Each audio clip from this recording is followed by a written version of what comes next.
Hey buddies, welcome to AmassGames. My name is Simon. Today I'm going to have a setup plan review for the game Aldabas, Doors of Cartagena. Now, this happens to be having to have a mini expansion in it, but I'll not be talking to you about that in this particular video. But please do check out my comments best in YouTube if you are watching this as a short and this 4K video. And of course, I might be able to give you an update if I don't do a separate video. So aside from that, whilst I'm setting up, please ensure you hit the like button, the subscribe button, and the notification bell. And of course, do let me know your comments are best in, amongst other things, Facebook. We can join the discussion over there. We have a score track, which we'll go back on to describing in a second. But right now, we are talking about these door knockers, which have come alive, and we are looking to be the most victorious person with door knockers. And ultimately, that means you'll win the game. Now, as mentioned before in that unboxing teaser trailer preview over video, you will have a number of coins in this game, and the coins will be, in this case, Kickstarter, because they're nice and thick. Otherwise, they will be a much flatter kind of cardboard version. So you need 12 per player. The rest goes away. So I've always set it up as a 3-player game, so I've got exactly 12 out. Again, you're going to take another 12 out if you're playing it as a 2-player game. Just chuck in those extra 12 if you're playing it as a 4. So you might have seen my other videos, such as Artemis Project, which of course is also by Grand Gamers Guild. I first played Unreal Estate by Grand Gamers Guild as well. Unfortunately, I've never made a video for. So over here we have some scoring tokens. Let's just say red and green are playing. Just leave them off to the side. I know that might be distracting, but let's just leave them there for the time being. Now I have sleeved these cards. Now I have lots of different sleeves that I use, lots of different manufacturers. In this case, I'm using Sleeve Kings. That's just for my own benefit, so I know that when I sleeve the mini expansion, I know what I'm using. As you can see, everyone's got a vault. Now, take your vault, place it the other way up, I recommend, as it's a player aid as well, and place it in the bottom left-hand corner of your area of display. I'm playing with a playmat smells. This is going in the sleeving playlist. It's also going in the accessories playlist. So everybody is going to take 5 cards. Now, I have baggied up them separately just to stop things from flying around. So what you're going to do is take 5 cards. Now you'd have shuffled these first, so let's give a quick shuffle. There we go. 5 cards to each player, 2, 3, 4, 5. And what you're going to be doing is looking at those cards initially, and let me show you what these cards represent and how they work. Well, there are 3 different colours. Luckily, we do have 3 different colours in my hand at least, and we have 5 different types of door knockers. Now, those door knockers, do not worry about the symbology on them. It's just about the fact of the left-hand corner, we have 5 different houses that we're looking to satisfy. Over here, we might be very lucky actually, not quite, but we have over here soldiers. Now, they work with nobles, which we haven't got in our hand presently, but I'll show you how they work in a moment. We have fishers, and they want to basically have lots of cards in your hand with high values called influence. So we want to be influential in Cartagena. We've also got builders.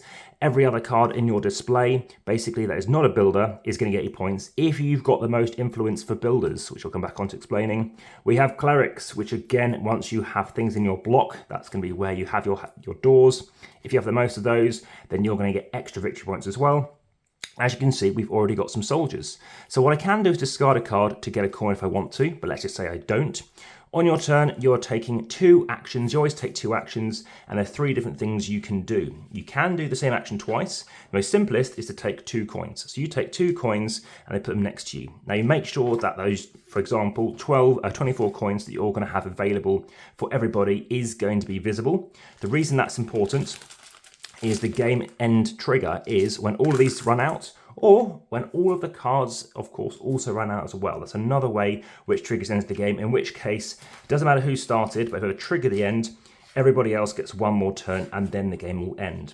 So the first thing you can do, apart from taking 2 coins, is, and also that very first turn, which is discard a card to get a coin as well, is you can place 1 door. Now the first door always starts here, so ignore this bit.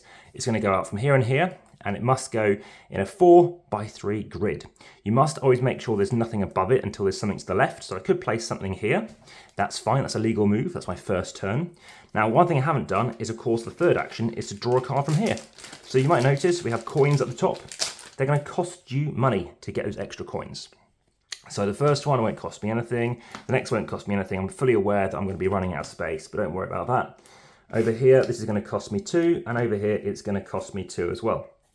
So let's say I build this one over here. So what can I do with that? Well, straight away, this allows me to do a special ability. You can see what kind of ability it is based on the fact it's a soldier icon. And this one lets me move 1 coin from my purse onto a door in your block. that's where it acts as an extra influence. If I happen to have a coin in my purse, which is in my personal supply, and I had it over here, so first I must have got a coin, then I could have gone here. This is now with influence of 2. I'll explain what that means in a second. For now, I'm just going to overlay these just to have a little bit more space, just so I don't have to zoom in and make sure you lose any detail. And I'm going to show you how this is going to work. So let's say I don't do that. Let's say I place out this one over here. Well, this is a permanent ability, hence the infinity sign, which means from now on, I can always buy a 1 card cheaper. So basically those first 3 are now always going to be free for me. Otherwise, that'll cost me 1, that'll cost me 2. The rest of the game, that's how it works. And I've got a bit of influence in builders as well. Now, remember, I've got 2 turns. So I've got 2 actions I can do. So I can also go here, but I can't go here because yellow can never touch yellow, red can never touch red, blue can never touch blue. So I've got to play a different card. So right now, let's say I play a blue card. Okay, why? It's got to be next to where I am. I could have gone above, but let's just say I leave this in shot. So I'm going to go down here. And what this immediately tells me to do is to now also do this, buy 1 door from the deck.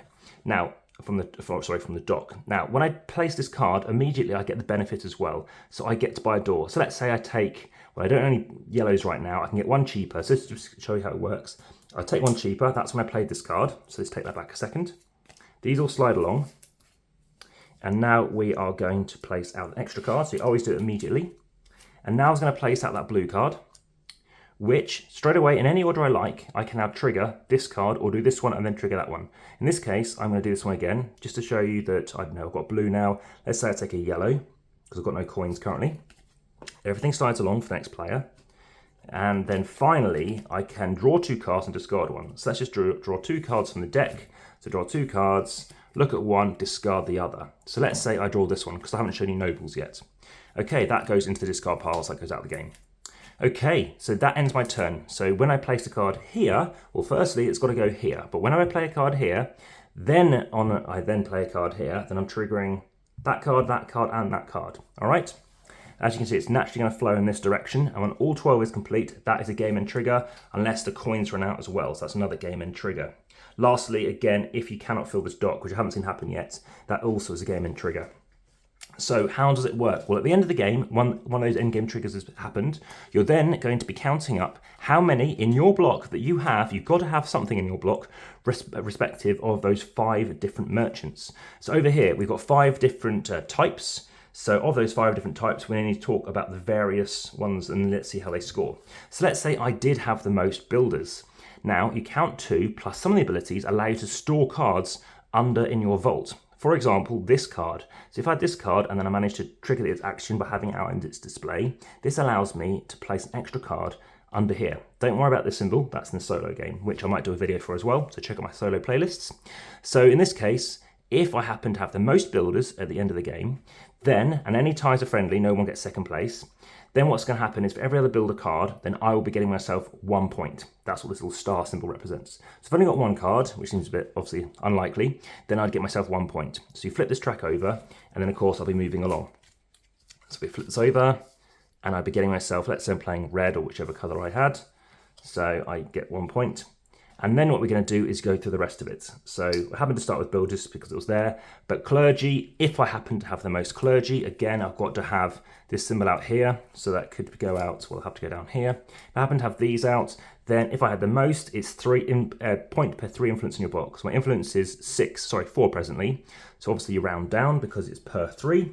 So I'd get an additional 1 point if I had the most. Then let's go in reversal. I don't know why I'm doing this, but then we had nobles. So imagine, again, it seems amazing that I've got these all out. The nobles, again, are red. So everything's different colour, everything's different shape. This case, you get for every coin in your purse. So it's really hard to get these guys out, but I had no coins in my purse. Otherwise, what you do, of course, in the Kickstarter edition, they're going to wobble a bit. So you can see how many you've got a little bit, or at least you've got some. Again, for every coin in your purse, you're going to get a point. If you come second, you get 2 points per coin. Next up, we have fishes. So in this case, you want cards in your hand. So if you have the most, you're going to get 1 point for every influence. So I've got 7, 8, 9, 10. So I'll get 10 points. But if you come second, you're going to get half of that. Lastly, soldiers. So soldiers work with nobles. So if you have the most soldiers, so there we go. I've got 2 here, 2 here. From now on, of course, I've got to go upwards, but obviously in this direction. Then in this case, if I've got the most soldiers in your block, then you are going to score based on how many nobles you've got out. So If you've got the most soldiers, you get a point for every noble. So I've got 1 noble, I get 1 point.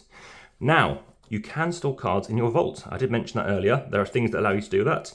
So if you happen to have cards in your vault, the way that's going to work via the clergy is as long as you've got that character in your block, you can count cards from your vault as well. That's a very important part of the game. It's sort of hidden information. You don't know that someone's got, oh, they've gone really hard on soldiers. They've only got a couple of points. I've got more. Do I need to chuck some cards under? And then they turn out they've chucked 10 fishes or whatever, 10 teardrops, obviously representing the fishes in there too. And that's a big crux of the game. It's a puzzly tableau building game. I do like puzzly games. Obviously, some people I noticed didn't like the fact that you have stuff hidden. It wasn't Euro enough for them, I guess. But again, this is an American game, so maybe it's obviously a different audience. I personally quite enjoyed, that, okay, do I go for it or do I just try and splay myself out? I won a game of 3 by having a few different things out. I lost the subsequent game with different players by actually on pretty much a tie break. So somebody actually happened to just pit me by like a single point and a couple of bits, and I end up coming last. So that's a big fact in how it works. So yeah, those are the various things, and just remind you, these are called professions, just to be clear on that one. And that is the game. So what's my rating? Well, the average rating on this is a 6.8, which I think is lower than I think it should be. I give this quite similar to Artemis. I give like a 7.43, and for my average rating being a 6.39, maybe even 6.37 at this point, I'm very surprised that it isn't higher rated than what it is. Quick game, 30 minutes to play, quick to teach, literally there's 3 actions. The rulebook's almost a bit too sparse. You literally just have to go off the card. And you might not notice it is in 4K. That says 3. So it's you actually score 3 points per noble in your block. So it's actually 3 points per noble in block, and you score 1 if you come second. Tiny writing. So we'll definitely have improved that. Shame that this isn't more like a jigsaw thing, because I think something else other people have noticed as well. I like the colours. I think 3 makes sense. With that mini expansion I mentioned, I don't know how to differentiate them. I've yet to have anyone answer me back on that. But again, of course, check out that description. You'll find an update. I look forward to trying it out a bit more and seeing how many more different things I might be able to discover. But it's a filler game. I don't think there's a huge amount of strategy going on here. It's a bit of, go for a bit of everything. But equally, if you go a bit of everything, then you're also not scoring much. But I like that premise very much. And I think hopefully you'll find this of interest and something you might want to be picking up. This was very cheap, in my view, on Kickstarter, about 14 quid plus postage. So if you have a chance to check it out and see it, then maybe it's something you might want to also consider. Interesting theme. I don't know if it is a Spanish designer. I've played a lot of games of Spanish design, which for the likes of, for example, I think Sagrada and other games, not Sagrada, sorry. I'm thinking of another game which I can't think off the top of my head now. But there's a game he did, it's on the channel, in fact, for Dulce and Holy and stuff like that. Similar thing, you want a bit of everything, but you can't. This kind of wonkiness seems to be a real big trait now of publishers or designers I'm finding over in Spain as well. No insert, doesn't seem to really matter. I tend to just chuck that in there at the bottom. Again, the rules are clear. There's another 4 pages just for solo play. And like I said, this is a 1 4 play game, 30 minutes to play. Swift, more videos on the channel to do with Grand Gamers Guild, fun enough, with Grunto and also Endangered. And I look forward to meeting the Guildmaster himself, Mark Spector, again over in Essen. So this might go in the Essen playlist. It will also go perhaps in the UK Games Expo playlist as well. So I know we both like our food. That's one of our sort of big passions. And I look forward to obviously coming back to you with any kind of updates. Again, there are pictures already on boardgamegeek, and there will be pictures on Instagram if you haven't already seen them. Everything does fit in very neatly, even sleeves in fact, so I think that's a big plus. I do like the chunky coins, they work very effectively. Somehow I've managed to skip this card. Again, there's 27 extra cards going on with that mini expansion as well. And basically what it's doing is there's 3 new professions to add to your game. So ultimately that's the difference going on with that one. What those represent are bankers, doctors and merchants who are basically come crawling in Cartagena with new powers and scoring conditions. And basically they add delightful, I'll quote everything there, replayability to your game. So hopefully I can find out and double check that those are in there. So thanks so much for watching. I'm going to sort this out now. But for now, it's time to say, back to the table.